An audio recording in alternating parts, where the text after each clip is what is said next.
이딴 화재로 지난 7월 10만 6천여 대를 리콜한 BMW가 이번에 6만 5천여 대를 추가로 리콜하기로 했습니다.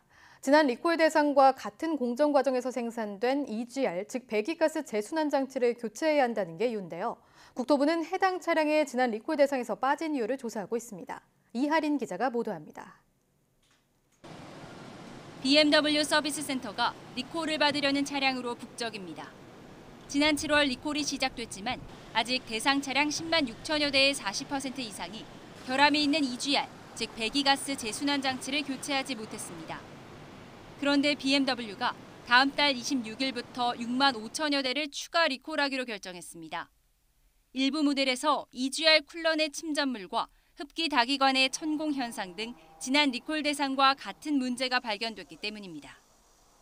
이에 따라 7월 리콜 대상과 같은 문제의 EGR이 장착된 모든 차량으로 리콜 범위를 넓혔습니다. 문제의 EGR이 사용됐지만 엔진이 달라 7월에는 화재 가능성이 낮다고 자체 판단한 118D 등 23개 차종 3만 7천여 대입니다.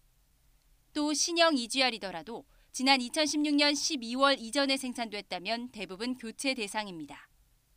2016년 12월은 BMW가 공정 과정을 전면적으로 개선한 시점으로 29개 차종 2만 8천여 대의 모듈이 이전에 만들어졌습니다.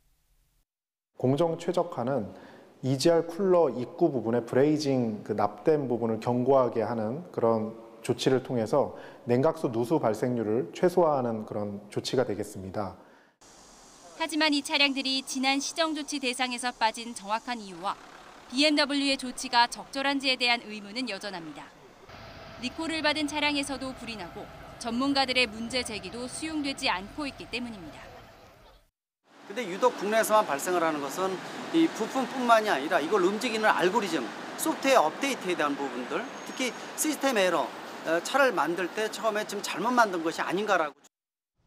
국토교통부는 이번 추가 리콜 조치로 BMW 화재 조사가 완전히 끝나는 건 아니라며 민관합동조사단을 통해 화재 원인과 은폐 축소 의혹에 대해서도 철저히 규명하겠다고 강조했습니다. YTN 이하린입니다.